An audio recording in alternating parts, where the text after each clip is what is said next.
창세기 34장. 디나는 레아가 야곱과의 사이에서 낳은 딸이었다. 하루는 디나가 그 지방의 여자들을 만나러 밖으로 나갔다. 세겜은 히위 사람 하몰의 아들로 그 지역의 우두머리였다. 세겜은 디나를 보자 그녀를 끌고 가서 강제로 욕보였다. 세겜은 야곱의 딸 디나에게 완전히 마음을 빼앗겨 그녀를 사랑하게 되었다. 세겜은 갖가지 다정한 말로 디나를 구슬렸다. 세겜이 자기 아버지 하몰에게 말했다. 아버지, 이 처녀를 제 아내로 삼게 해주세요. 야곱은 세겜이 자기 딸 디나를 욕보였다는 말을 들었다. 그때 야곱의 아들들은 들판에서 가축들을 돌보고 있었기 때문에 야곱은 그들이 돌아올 때까지 입을 다물고 있었다. 세겜의 아버지 하몰이 혼사를 의논하려고 야곱을 만나러 왔다. 야곱의 아들들이 들판에서 돌아와 그 소식을 들었다. 세겜이 야곱의 딸을 강간한 것은 이스라엘 사람을 우습게 여기는 처사였다. 야곱의 아들들은 슬픔과 분노를 억누를 수 없었다. 하몰이 야곱에게 말했다. 내 아들 세겜이 당신 따님에게 반하고 말았습니다. 부디 제 아들이 당신 따님에게 장가들게 해주십시오. 우리 서로 통혼하는 것이 어떻겠습니까? 당신 따님들은 우리 며느리로, 우리 딸들은 당신 며느리로 서로 데려가는 겁니다. 우리 함께 어울려 살도록 합시다. 당신 눈앞에 땅이 펼쳐져 있지 않습니까? 그 땅에 살면서 장사도 하시고 재산도 늘려가도록 하십시오. 세겜도 디나의 아버지와 오라버니들에게 간청했다. 적을 너그러이 보아주십시오. 원하시는 것이 무엇이든 말씀만 하십시오. 다 드리겠습니다. 신부 몸값과 예물은 원하시는 대로 치르도록 하겠습니다. 디나를 제 아내로 삼게만 해주십시오. 야곱의 아들들은 세겜이 자기 누이 디나를 욕보여 크게 분노하고 있었지만 짐짓이 치미를 떼고 세겜과 그 아버지의 하몰에게 대답했다. 우리는 그렇게 할 수 없습니다. 할례받지 않은 사람에게 우리 누이를 시집 보낼 수 없습니다. 그것은 우리에게는 아주 수치스러운 일입니다. 한 가지 조건이 있습니다. 당신네 남자들이 모두 우리처럼 할례를 받는다면 당신들의 제안을 받아들이도록 하겠습니다. 그렇게만 하신다면 우리 딸들을 당신들에게 시집 보내고 당신 딸들을 우리 며느리로 데려오겠소. 우리는 당신들과 함께 어울려 살면서 동족처럼 살 수도 있소. 그러나 당신들이 우리 제안을 거절하여 할례를 받지 않는다면 우리는 우리 누이를 데리고 이곳을 떠나겠습니다. 하몰과 그 아들 세겜은 야곱의 아들들이 내놓은 제안을 기꺼이 받아들였다. 세겜은 망설이지 않고 즉시 할례를 받았다. 야곱의 딸 디나를 깊이 사랑했기 때문이었다. 그 젊은이는 자기 집안 사람들 중에서도 가장 중요한 위치에 있는 사람이었다. 하몰과 그의 아들 세겜은 자기네들의 성문께로 가서 성읍 사람들에게 말했다. 여러분, 이 사람들은 우리에게 우호적입니다. 그들은 우리 땅에서 살게 하고 장사도 하게 합시다. 우리 땅이 넓으니 그들과 함께 살아도 충분합니다. 저들의 딸들을 우리에게 시집 오게 하고 우리 딸들도 저들에게 시집 보내도록 합시다. 그런데 저들이 우리와 동족처럼 어울려 사는 데는 한 가지 조건이 있어. 저 사람들이 내건 조건은 우리 남자들이 저들처럼 모두 할례를 받아야 한다는 것이요. 그렇게만 한다면 저들이 가지고 있는 가축대와 재산들과 집짐승들이 모두 우리의 것이 되지 않겠소. 그러니 저들이 내건 조건을 우리가 들어주도록 합시다. 그러면 저들이 우리와 어울려 함께 살게 될 것입니다. 성문께로 나온 성읍 사람들 모두가 하몰과 세겜의 제안을 받아들였다. 그래서 그 성읍의 모든 남자들이 할례를 받았다. 사흘이 지났다. 성읍 사람들은 할례를 받은 터라 아주 고통스러워하고 있었다.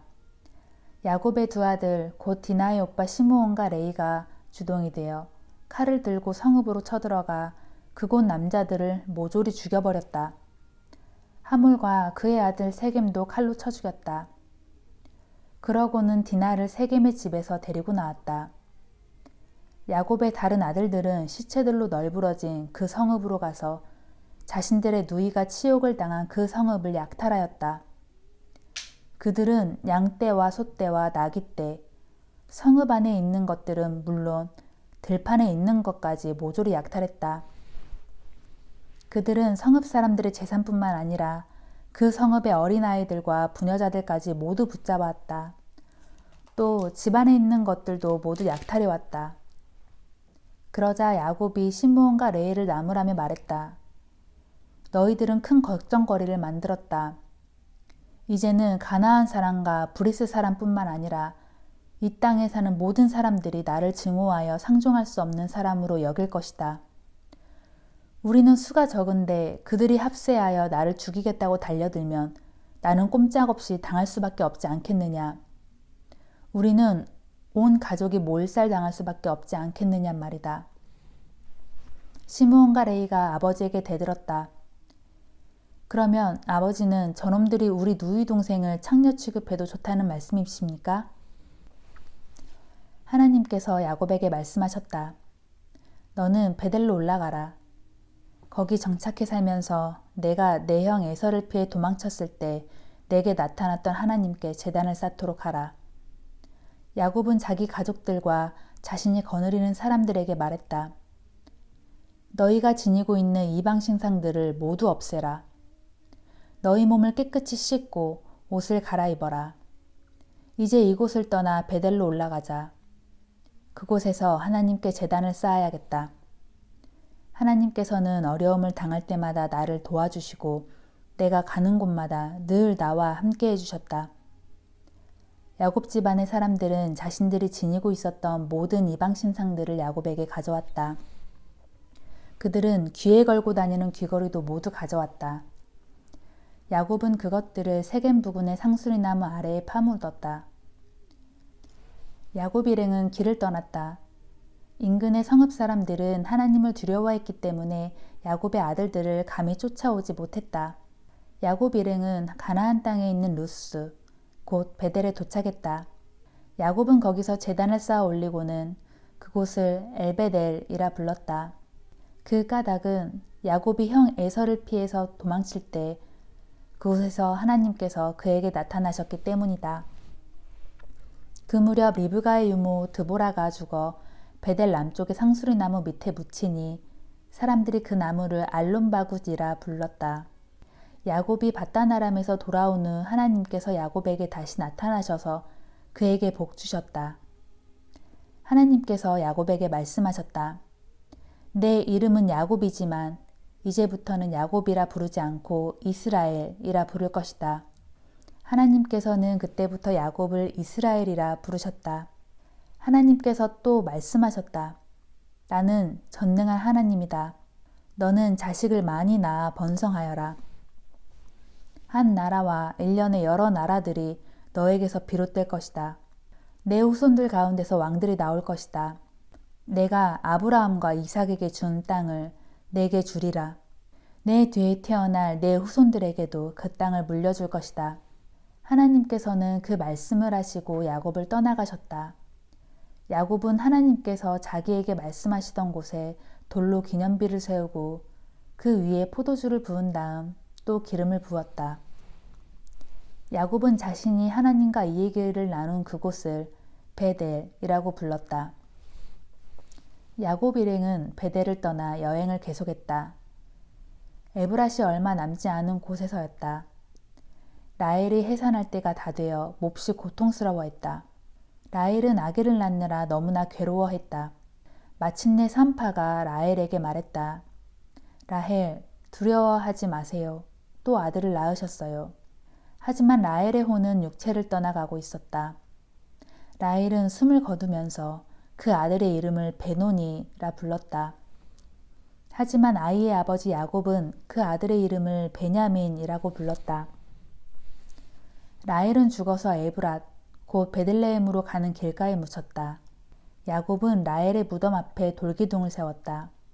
그 돌기둥은 오늘날까지도 남아있다. 이스라엘은 길을 떠나 에델 망대 건너편에 장막을 쳤다. 이스라엘이 그 땅에서 살고 있을 때 르우벤은 자기 아버지의 소실인 비라와 잠자리를 가졌고 이스라엘도 그 일을 듣게 되었다. 야곱에게는 12아들이 있었다.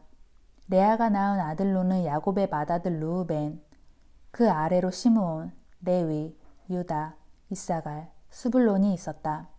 라헬이 낳은 아들로는 요셉과 베냐민이 있었고 라헬의 몸종 비라가 낳은 아들로는 단과 납달리가 있었다.